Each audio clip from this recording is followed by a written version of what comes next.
Hello guys, my name is Ariz Abu Qais. I am doing an internship at ubAdvocate under the guidance of Mr. Jeevan Prakash, advocate on record in Supreme Court.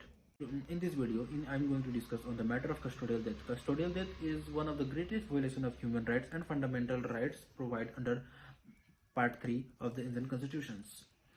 Custodial death or custodial violence is not defined properly anywhere, but it is the combination of two words, custody and violence. Custody means guardianship and protective care, and violence means behavior involving physical injury, damage, or kill someone or something. In law, custody means a charge and with regard to person in imprisonment or detaining by person by virtue of lawful power or authority. Legal provision against custodial torture in India.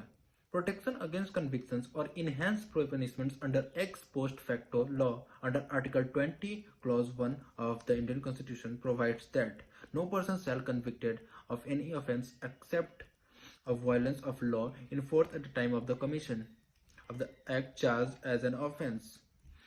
And protection against double jeopardy. Article 20, Clause 2 of the Indian Constitution states that no person shall be prosecuted and punished for the same offence more than once.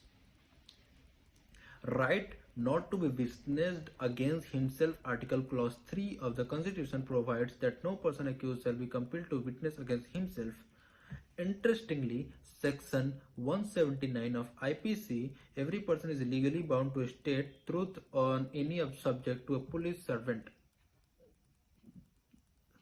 Section 161 of the Code of CRPC 1973 also enables the police to examine the accused during the investigation, but on the other hand, if any person's subtle or crude mental or physical direct or indirect yet substantial is applied by the police for obtaining information from the accused, it becomes compelled testimony and violates Article 20, Clause 3. The prohibitive sweep of this article function in the manner and act safeguards for the accused. Section 163 of CRPC prohibits the investigating officer from making an inducement and threat or police under Section 24 of the Indian Evidence Act 1872, but also prevents him from forcing any person to make statements which he confesses made under inducement, threat, or promise as admissible. Also, Supreme Court allowed any accused wants or is scared that a police officer may harm himself, so he may record their words in camera in any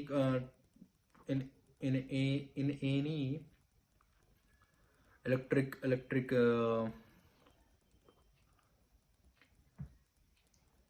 Okay. Similarly, Section 25 and 26 of the Indian Evidence Act 1872 provides safeguards to the accused on the same lines. Section 25 states no confession made to police officer may be used to prove any offence against him. Section 25 makes all confessions made during custody inadmissible unless made in immediate presence of magistrate.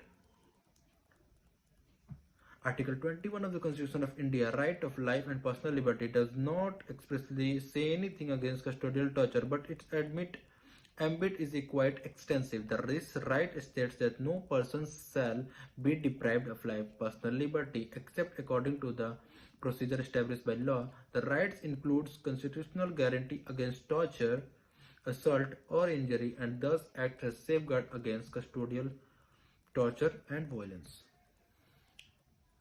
Certain cases I include in this.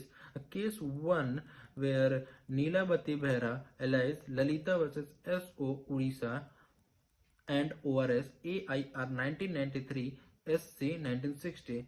In this case, the judgment held by Supreme Court that respondent, that is the state of Odisha, has to pay some rupees 1,50,000 Mrs.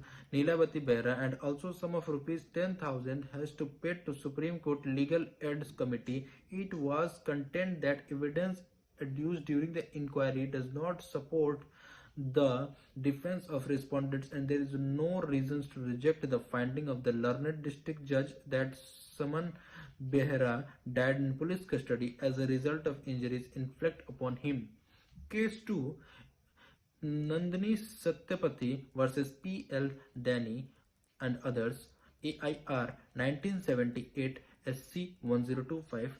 In this, the court held that for invoking Article 20 Clause 3, the party pleading must be accused an offence and that he was subjected by a compulsion of to answer an incriminating questions against asked from him, and the calling a woman as a witness in the police station violates section 160 clause 1 and the influences her testimony, and the section 161 clause 2 and article 20 clause 3 immune with the witness from being forces the answer incriminating question at the investigation stage.